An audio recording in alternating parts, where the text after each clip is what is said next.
Okey, terima kasih studio, dan sudah pasti pada jam kira-kira 9 malam nanti kita akan bawakan ucapan khas Presiden Indonesia Pak Prabowo sendiri yang akan menyampaikan ucap pertamanya di World Economic Forum 2026 di Davos, Switzerland. The best management under international standards. I have allowed Danantara to recruit expatriates, foreign citizens, to be able to lead these companies. We want the best brains and the best minds in the world. Kata berbanding demokrasi Malaysia dengan Indonesia, Indonesia lebih maju. Tarik balik! Putrajaya tarik balik! Tarik balik! Outside cinema! Kedudukan laut, udara dan sebagainya di Asia Tenggara kita berada di tempat yang paling bawah. Vietnam jauh ke hadapan, Indonesia nombor 1, kita sekarang ke bawah. Malaysia heboh, Indonesia jadi kunci perdamaian Palestina. Dunia kini terpana melihat keberanian Presiden Prabowo Subianto di World Economic Forum 2026, berdiri gagah di panggung Board of Peace bersama Donald Trump. Prabowo dengan tegas menyatakan bahwa Indonesia memilih perdamaian di atas kekacauan. Melalui doktrin Prabowonomics, Indonesia kini bukan lagi sekadar penonton, melainkan pemain kunci yang menguasai rantai pasok strategis rare earth dunia. Pesan, 1000 teman terlalu sedikit, satu musuh terlalu banyak, mengguncang forum internasional, membuktikan kedaulatan kita sebagai kuasa tengah di tengah ketegangan global. Inilah era baru kepemimpinan Indonesia yang berdaulat. Next, the Prime Minister of Hungary and the President of the Republic of Indonesia.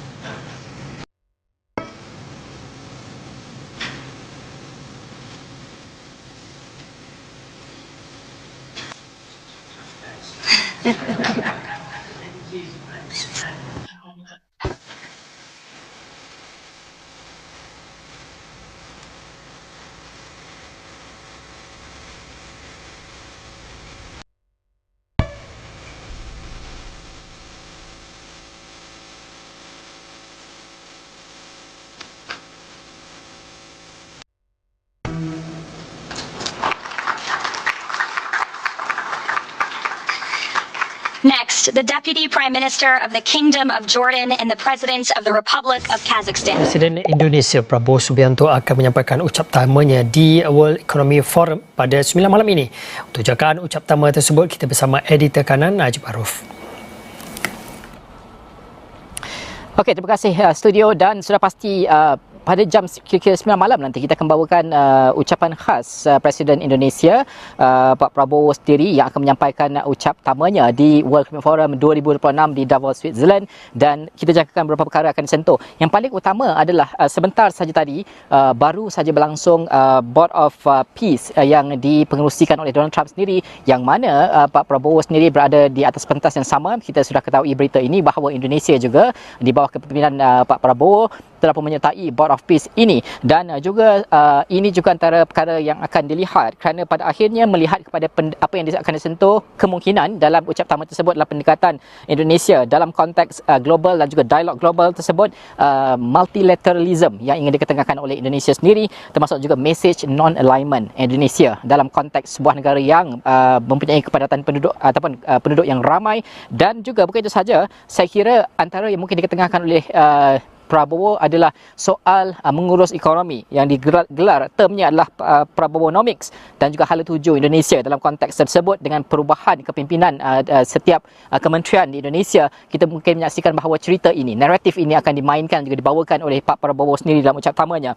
Selain itu, saya kira adalah keterbukaan Indonesia juga untuk menarik masuk pelaburan dan keseimbangan, kerana kita tahu dalam struktur ekonomi Indonesia ini ada beberapa sektor yang dilindungi konsepnya kerana untuk memberikan peluang pekerjaan kepada rakyat tempatan dan juga lebih berfokus kepada domestik sebagai contoh. Tapi bagaimana untuk mengimbangi kemasukan pelaburan yang pastinya menyediakan peluang pekerjaan, itu juga saya kira akan diberikan tumpuan oleh Pak Prabowo sendiri. Dan selain itu, kedudukan Indonesia dalam rantaian bekalan global juga saya kira akan dilihat juga, kerana dalam konteks perang tarif yang dimulakan oleh Amerika Syarikat, semua negara terkesan termasuk juga Indonesia. Bagaimana kita berdepan perkara ini, kerana dalam konteks peperangan baharu, iaitu perang berebut rare earth ini, Indonesia antara pengeluar sumber-sumber asli ini yang mana ia memainkan peranan yang cukup signifikan di peringkat antarabangsa. Saya kira itu antara perkara yang akan disentuh juga oleh beliau sendiri, dan sudah pasti sudut ketahanan ekonomi dan juga kestabilan makro Indonesia itu sendiri selaku negara yang besar di peringkat rantau kita.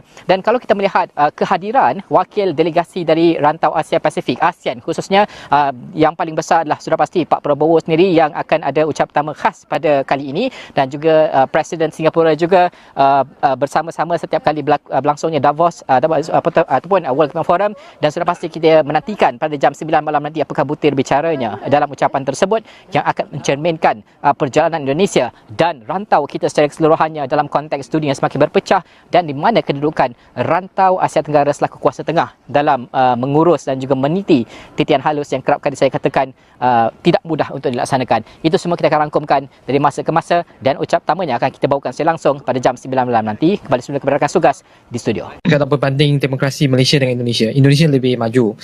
Di mana lepas tahun 98, masa sistem demokrasi Indonesia berkembang, Badan Kajian untuk Politik pun berkembang. Di mana Malaysia ni rasa ada 10 ke 15 tahun punya gap di belakang.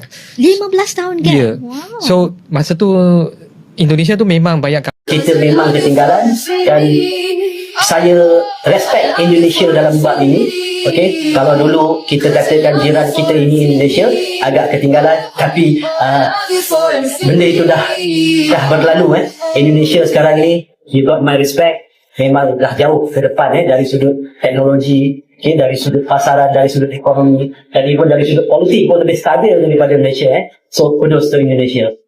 Nah, negara Indonesia mewajibkan pelabur asing membeli 70% barangan tempatan oleh pelabur asing dan pemenang asing untuk tender projek kerajaan ataupun swasta.